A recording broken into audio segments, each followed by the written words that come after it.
Hello दोस्तों, examination classes में आपका स्वागत है। आज मैं आप लोगों के लिए जूनियर असिस्टेंट मेंस का दोस्तों जीके वाले पोर्शन का प्रैक्टिस सेट नंबर 3 लेके उपस्थित हुआ। हाँ दोस्तों, पहला क्वेश्चन है अथर्ववेद खंडों का संग्रह है 5, 10, 20, 15। बताइए कौन सा सही है? तो इसका डी ऑप्शन सही है दोस्तों, 20। क्या सही है दोस्तों? 20। इसका डी ऑप्शन बिल्कुल सही है। अब देखिए अथर्ववेद में कितने खंड हैं? मीन्स कि यहाँ पे क्या आ जाएगा दोस्तों, 20 खंड हैं। ठीक है। और कितनी अगर सूक्त की बात करें तो 731 सूक्ति हैं इसमें। 731 सूक्ति हैं और लगभग दोस्तों 6000 इसमें रचनाएं हैं। ध्यान रखिएगा, 6000 रचनाएं इसमें देखने को मिलती हैं। हाँ, अगर बात करें कि अथर्ववेद में सबसे पहले किसका उल्लेख मिलता है तो चांदी का उल्लेख दोस्तों सर्वप्रथम इसी में देखा गया है। अथर्ववेद में ही चांदी का उल्लेख सर्वप्रथम देखा गया है। नेक्स्ट क्वेश्चन, अष्टमहास्थान का तात्पर्य बुद्ध के जीवन से जुड़े 8 महापूर्व स्थानों से है। निम्न में से कौन सा स्थान उनमें से एक नहीं है? लुम्बिनी, सारनाथ, रायगढ़, बोधगया। तो दोस्तों इसका ऑप्शन बिल्कुल करेक्ट है, सी। रायगढ़ नहीं है, लुम्बिनी भी है दोस्तों, सारनाथ भी है और बोधगया भी है। देखिए 8 स्थान कौन कौन से हैं उनके आप नाम लिखिए। पहला लुम्बिनी लिखिए, लुम्बिनी इसमें है ही है। ठीक है। बोधगया है ही है, सारनाथ है ही है और इसके बाद कुशीनगर डालिए, कुशीनगर। ठीक है। कुशीनगर कौन सा नंबर पे आया? चौथे नंबर पे आया कुशीनगर। श्रावस्ती लिख लीजिए, श्रावस्ती किस नंबर पे आया? श्रावस्ती 5वें नंबर पे आया। संकिसा याद रखिएगा, संकिसा किस नंबर पे आया? 6ठे नंबर पे आया। राजगृह यहाँ लिख देता हूं दो, राजगृह ये सब कहाँ है? राजगृह वगैरह ये सब है दोस्तों बिहार में। राजगृह 7वें नंबर पे आया। ठीक है। वैशाली भी बिहार में है। ठीक है। वैशाली किस नंबर पे मैंने ला दिया? 8वें नंबर पे। ये रहे दोस्तों 8, मीन्स कि पहला, दूसरा, तीसरा, चौथा, 5वां, 6ठा, 7वां, 8वां। ठीक। अगर हम रायगढ़ की बात करें तो रायगढ़ अष्टमहास्थान से संबंधित नहीं है दोस्तों, ध्यान रखिएगा। नेक्स्ट क्वेश्चन, लगभग 50 वर्ष शासन करने के पश्चात डैश की मृत्यु 1605 में हुई थी। उसे आगरा से बाहर सिकंदरा में दफनाया गया था। वो कौन है दोस्तों? अकबर, औरंगजेब, शाहजहां, जहांगीर। तो दोस्तों पहला ऑप्शन बिल्कुल करेक्ट है, अकबर। अगर हम देखिए मथुरा दिल्ली वाली रूट पे NH2 पे आप चले जाइए, आगरा से लगभग 8 किलोमीटर आगे, तो दोस्तों सिकंदरा नामक स्थान पे अकबर की जो है अकबर को दफनाया गया था। मीन्स अकबर का मकबरा, अकबर टॉम। क्या है दोस्तों? अकबर टॉम दोस्तों कहा जाए तो बहुत अच्छा बना हुआ है। आप जाके एक बार सर्च करिए, वहाँ पर हिरण बहुत हैं। ध्यान रखिएगा, वहाँ पे हिरण बहुत है, पालते हैं हिरण, बहुत अच्छा लगता है। मैं तो दोस्तों गया हूँ, मुझे तो बहुत अच्छा लगता है। आप भी जाइए और वहाँ देखिए, बहुत ही आपको अच्छा लगेगा। और अकबर दोस्तों एक ऐसे शासक थे, अकबर महान ऐसे नहीं कहा जाता, अकबर ने बहुत अच्छे काम किए थे, इसलिए उन्हें जो है अकबर महान कहा जाता है। अगर इनके मैं जन्म की बात करूं दोस्तों तो इनका जन्म 15 अक्टूबर 1942 को हुआ था। कब हुआ था दोस्तों? इनका जन्म 15 अक्टूबर 1942। ठीक है, लिख लीजिए। और ईस्वी को हमीदा बानो बेगम के गर्भ से अमरकोट के राजा वीर साल के महल में हुआ था तथा भारत में लगभग 50 वर्ष शासन करने के पश्चात 1605 में इनकी मृत्यु हो गई। ये आपको बता चुका हूँ। उनको आगरा के बाहर सिकंदरा में दफनाया गया था। अकबर ने दीन ए इलाही धर्म चलाया था। कौन सा धर्म दोस्तों? दीन ए इलाही। बीरबल इसके दरबार के नवरत्नों में से एक थे। इसके काल को हिंदी साहित्य का स्वर्ण काल कहा जाता है, ध्यान रखिएगा। अकबर के द्वारा निर्माण कराई गई प्रमुख इमारतें हैं, जैसे बुलंद दरवाज़ा है, इलाहाबाद का किला है। इलाहाबाद आप देख रहे हैं जो यमुना के किनारे बना हुआ है, वो अकबर का ही बनवाया हुआ है।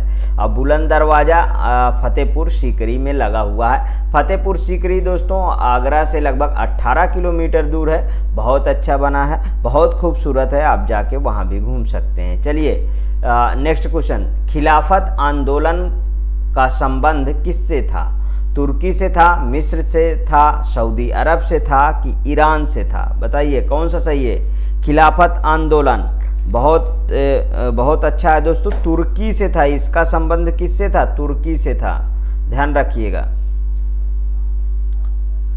अगर मैं प्रथम विश्व युद्ध की बात करूं दोस्तों, तो प्रथम विश्व युद्ध के दौरान ब्रिटेन द्वारा यह दावा किया गया था कि वे तुर्की साम्राज्य को किसी प्रकार का नुकसान नहीं पहुंचाएंगे। कभी भी अंग्रेज खड़े उतरे ही नहीं दोस्तों, ठीक है, नहीं पहुंचाएंगे। लेकिन युद्ध की समाप्ति के बाद ब्रिटेन ने खलीफा की सत्ता को विघटित करने का निश्चय किया।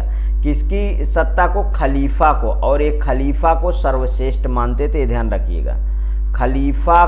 खलीफा की सत्ता को विघटित करने का निश्चय किया। संसार भर के मुसलमान तुर्की के सुल्तान को अपना धर्मगुरु मानते थे। क्या मानते थे दोस्तों? मैंने क्या बोला? धर्मगुरु मानते थे। धर्मगुरु मानते थे। इस युद्ध के दौरान भारतीय मुसलमानों ने अंग्रेजों को इस आधार पर समर्थन दिया था कि तुर्की के साथ सम्मानजनक व्यवहार किया जाएगा, ठीक है। लेकिन युद्धोपरांत सरकार अपने वादे से मुकर गई और इस प्रकार खिलाफत आंदोलन की पृष्ठभूमि दोस्तों तैयार हो गई थी। ध्यान रखिएगा। तो किसके खिलाफत आंदोलन का संबंध किससे? तुर्की से है। नेक्स्ट क्वेश्चन, निम्नलिखित में से कौन सा राज्य नेपाल के साथ अपनी सीमा साझा नहीं करता है? ये तो बहुत मस्त क्वेश्चन है। उत्तर प्रदेश बिल्कुल करता है, पश्चिम बंगाल बिल्कुल करता है, बिहार बिल्कुल करता है, असम नहीं करता। मीन्स डी ऑप्शन बिल्कुल करेक्ट है। असम पूर्वोत्तर का एक राज्य है जिसकी सीमा नेपाल से दोस्तों बिल्कुल नहीं लगती है। इसकी अंतर्राष्ट्रीय सीमा भूटान और बांग्लादेश से लगती है। भूटान और बांग्लादेश से असम की सीमा लगती है। नेक्स्ट क्वेश्चन, पर्यटक स्थल अरकू घाटी दक्षिण भारत के निम्नलिखित में से किस शहर के निकट स्थित है? मदुरै, विशाखापट्टनम, मैंगलोर की कोच्चि? बताइए कौन सा सही है? कौन सा सही है? विशाखापट्टनम बिल्कुल करेक्ट है दोस्तों। अरकू घाटी भारत के आंध्र प्रदेश राज्य के विशाखापट्टनम जिले में स्थित एक खूबसूरत हिल स्टेशन है। अरकू घाटी विशाखापट्टनम शहर से लगभग दोस्तों 111 किलोमीटर, ध्यान रखिएगा, 111 किलोमीटर की दूरी पर स्थित है। इसे आंध्र प्रदेश की ऊटी कहा जाता है। क्या कहा जाता है? आंध्र प्रदेश की इसे ऊटी भी कहा जाता है। नेक्स्ट क्वेश्चन, निम्नलिखित में से कौन सी नदी कश्मीर के दक्षिण पूर्वी भाग में वेरीनाग में एक झरने से निकलती है? सतलज, झेलम, ब्यास, चेनाब? बताइए कौन सा सही है? दोस्तों इसका बी ऑप्शन बिल्कुल सही है, झेलम नदी। झेलम नदी दोस्तों झरने से, देखिए झा से झेलम, झा से झेलम ऐसे मिलाया करिए, ठीक है। तो झा से झेलम मतलब कि झरने से निकली है झेलम, सही बात है।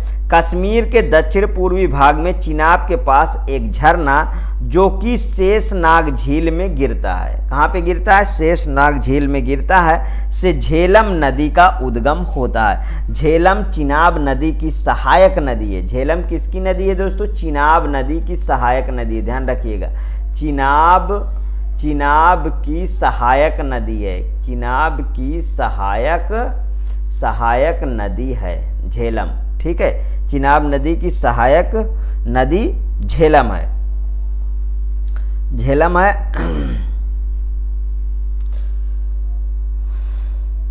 उलर झील से बहती हुई कुछ दूरी तक यह भारत पाकिस्तान की सीमा भी बनाती है। ठीक है, किसकी सीमा? पाक और पाकिस्तान और इंडिया, पाकिस्तान और इंडिया की सीमा भी बनाती है। श्रीनगर झेलम नदी के तट पर स्थित है। इससे इंपॉर्टेंट कुछ हो ही नहीं सकता दोस्तों। अगर पूछा जाएगा कि श्रीनगर किसके तट पे स्थित है, तो श्रीनगर दोस्तों कहाँ स्थित है? झेलम नदी के तट पे स्थित है, ध्यान रखिएगा। नेक्स्ट क्वेश्चन, काली मिट्टी और किस नाम से जानी जाती है? खादर मिट्टी, बांगर मिट्टी, कछारी मिट्टी कि रेगुर मिट्टी? बताइए काली मिट्टी के बारे में। काली मिट्टी रेगुर मिट्टी के नाम से जानी जाती है। बहुत दोस्तों बहुत इंपॉर्टेंट है। काली मिट्टी का रेगुर मिट्टी भी कहा जाता है। प्रायः इसे काली कपास मिट्टी कहते हैं क्योंकि इसमें कपास की खेती ज़्यादा होती है। काली मिट्टी कहाँ कहाँ पे है उसको जरा गौर करिए। महाराष्ट्र, काली मिट्टी महाराष्ट्र, गुजरात, ठीक है, महाराष्ट्र, गुजरात, आंध्र प्रदेश, ठीक, गुजरात, आंध्र प्रदेश, सॉरी आंध्र प्रदेश नहीं दोस्तों, ये मैं गलत बोल दिया, मध्य प्रदेश लिख लीजिए, इससे अच्छा। ठीक है, मध्य प्रदेश में पाई जाती है। कछारी जिसे आप जड़ों कहते हैं, जलोढ़ मृदा भारत के सबसे विस्तृत मृदा। अगर जलोढ़ की मैं बात करता हूं दोस्तों, जलोढ़ मिट्टी जो है दोस्तों भारत में 40% के करीब है। खादर व बांगर इसी के जो है अंश होते हैं। नेक्स्ट क्वेश्चन, बायोपा किस प्रदेश की जनजातियां की एक पारंपरिक पगड़ी है? झारखंड, अरुणाचल प्रदेश, गोवा, केरल? बताइए दोस्तों, ये अरुणाचल प्रदेश, बायोपा अरुणाचल प्रदेश जनजातियों की पारंपरिक पगड़ी है दोस्तों। नेक्स्ट क्वेश्चन, निम्न में से कौन सा अनुच्छेद भारत के संविधान में राष्ट्रपति द्वारा शपथ या अभिपुष्टि से संबंधित है? अनुच्छेद 66, अनुच्छेद 57, अनुच्छेद 54, अनुच्छेद 60? बहुत अच्छा क्वेश्चन दोस्तों पूछा गया है। अनुच्छेद 60 निम्नलिखित में से कौन सा अनुच्छेद भारत के संविधान में राष्ट्रपति द्वारा शपथ या अभिपुष्टि से संबंधित है? वो दोस्तों अनुच्छेद 60 होना चाहिए। अनुच्छेद 60 में शपथ एवं प्रतिज्ञान के बारे में उल्लेख मिलता है।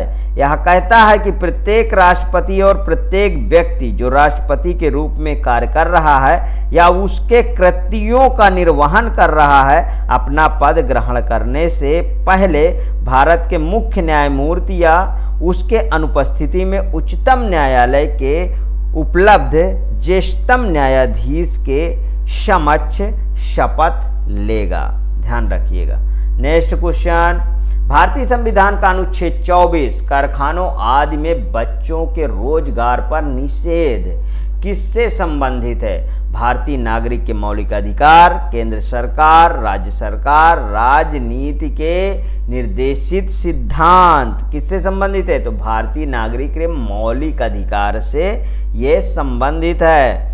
अगर हम बात करें अनुच्छेद 24 के अनुसार जो है 14 वर्ष के बच्चे जो है कारखाने ये सब में जोखिम भरे काम मतलब नहीं कर सकते हैं दोस्तों, ये ध्यान रखिएगा।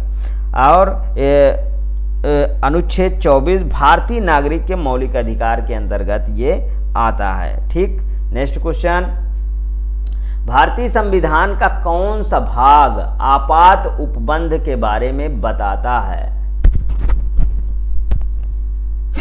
सॉरी दोस्तों,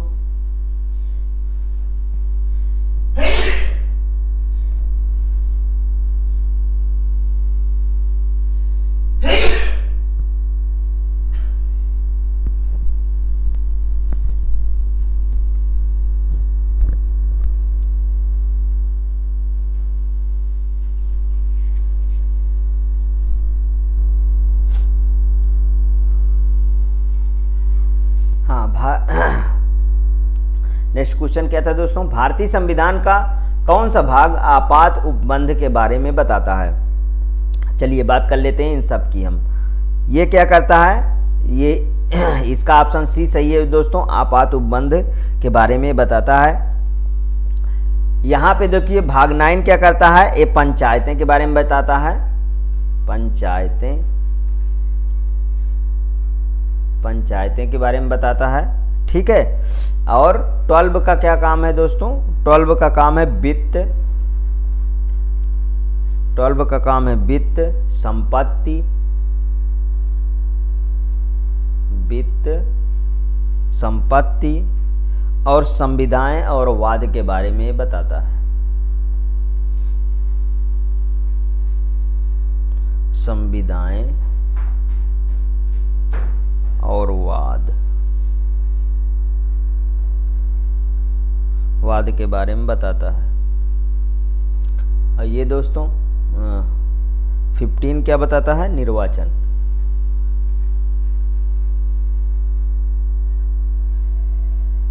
ठीक है, 15 जो है निर्वाचन के बारे में डिटेल देता है।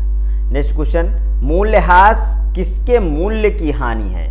अंतिम उत्पाद की है, मशीनरी की है, वस्तु सूची की, स्टॉक के है कि पूंजी स्टॉक की है? तो दोस्तों इसका बी सही है, मशीनरी की ह्रास होती है। मान लीजिए 10 वर्ष उसका वो है, उसके पहले ही खराब हो गई या उसमें त्रुटि आ गई, तो किसका ह्रास होगा, मशीनरी की होगा। रोल इन शब्द किसमें प्रयुक्त होता है? क्रिकेट में, टेनिस में, गोल्फ में, हॉकी में। रोल इन शब्द, तो रोल इन शब्द दोस्तों किस में प्रयुक्त होता है, हॉकी में प्रयुक्त होता है, ध्यान रखिएगा। देखिए हॉकी में और कौन कौन से हैं, जैसे स्कूप, चलिए लिखिए स्कूप,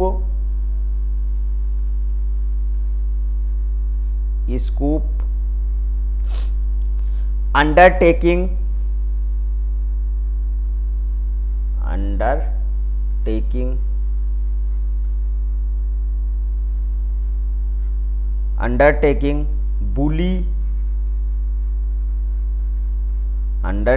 बुली, हाफ वाली,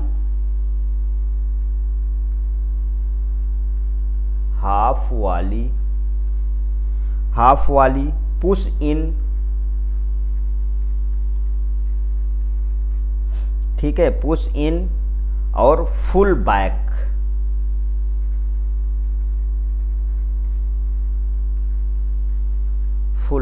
ये सब किस में आते हैं, ये सब हॉकी में आते हैं। क्रिकेट में आते हैं क्या, क्रिकेट के चलिए लिखिए चाइना मैन, ये क्रिकेट का है। LBW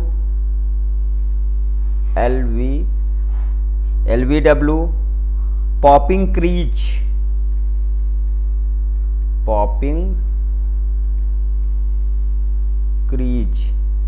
ठीक है, पॉपिंग क्रीज। डेड बॉल, एक और होता है दोस्तों डेड बॉल।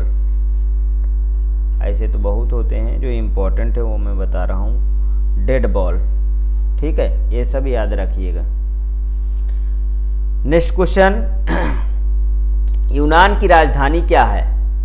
यूनान की राजधानी बताइए। Buenos Aires, Stockholm, Athens, burn.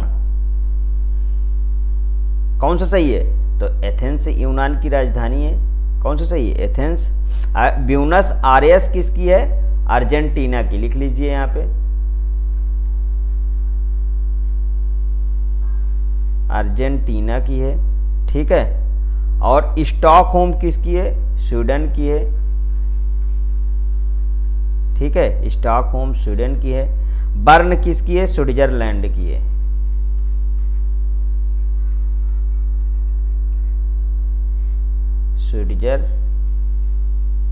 Switzerland की है बर्न, ठीक। नेक्स्ट क्वेश्चन, हाल ही में सरस्वती सम्मान 2022 से किसे सम्मानित किया गया है?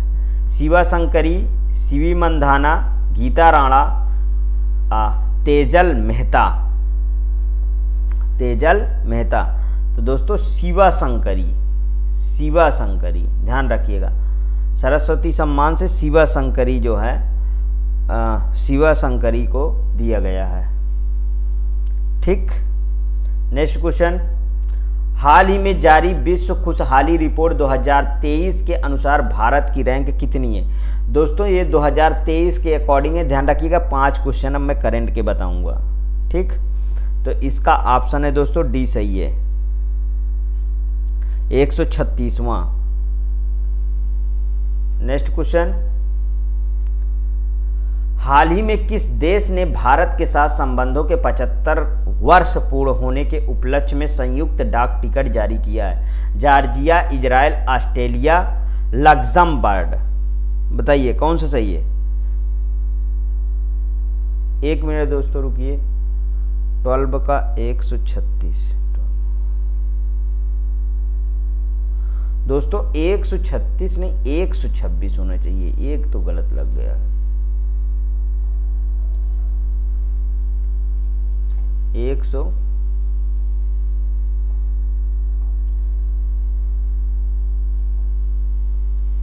ये नहीं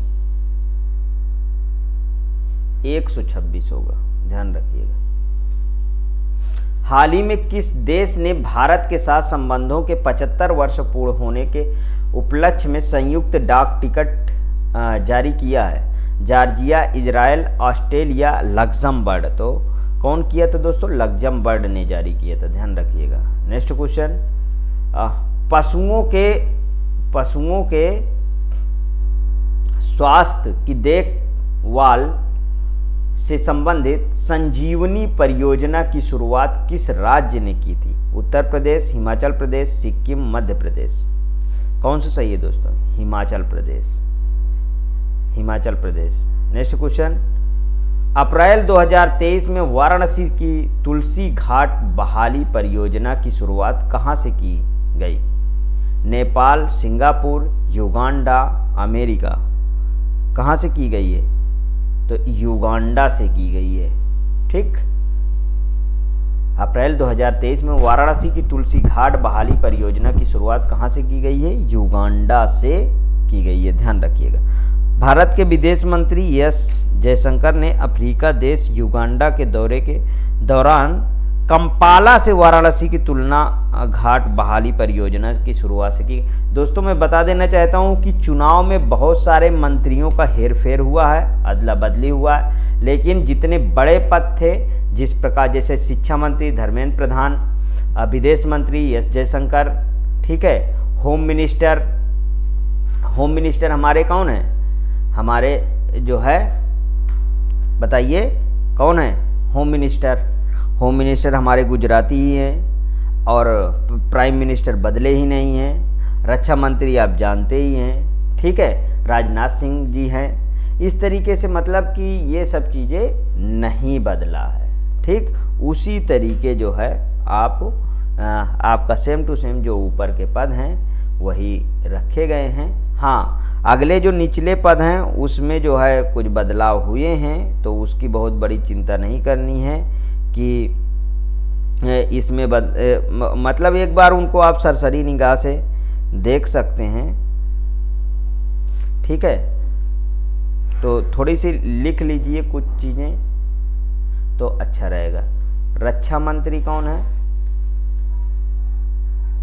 रक्षा मंत्री राजनाथ सिंह हैं, राजनाथ सिंह, ठीक है। पुराने भी वही थे, अब भी यही है। होम मिनिस्टर लिख लीजिए, होम मिनिस्टर कौन है दोस्तों? गुजराती हैं, अमित शाह, ठीक है। हमारे पीएम का आप जानते हैं नरेंद्र मोदी जी, कोई इसमें डाउट नहीं है, ठीक। रक्षा मंत्री हो गया। शिक्षा मंत्री कौन है? धर्मेंद्र प्रधान जी हैं, ठीक। धर्मेंद्र प्रधान जी हैं, ठीक है। और विदेश मंत्री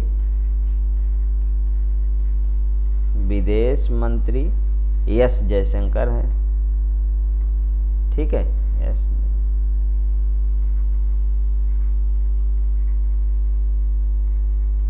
एस जयशंकर हैं। ठीक, इस तरीके आप देखिए ऊपर के क्रम जितने हैं वो नहीं बदले हैं, और उनसे जो नीचे के उनको एक बार आप ज़रूर देख लीजिएगा। हाँ दोस्तों, यदि आपको अच्छा लगे तो प्लीज़ और प्लीज़ मेरे एग्जामिनेशन चैनल को आप सब्सक्राइब कर लीजिए, मेरा वीडियो लाइक करिए, ज़्यादा से ज़्यादा दोस्तों में शेयर करिए, अपनी प्रतिक्रिया कमेंट बॉक्स में ज़रूर प्रस्तुत कीजिए। दोस्तों जब तक एग्ज़ाम नहीं हो जाता अनवरत वीडियो मैं आपको देता रहूँगा। ओके दोस्तों, थैंक यू।